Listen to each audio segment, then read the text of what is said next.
All right, so what we have here is a bunch of broken tiles and missing grout, and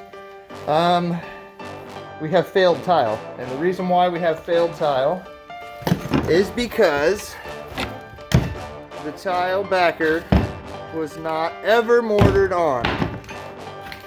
So if you have a contractor that is putting tile backer down and they are not putting mortar down, you called the wrong contractor. So I think you should have called the house doctor.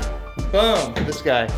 And he would have taken care of you. But so now you know, if your contractor's putting your backer board down incorrectly and not putting any mortar or glue or anything down underneath it, he's messing up.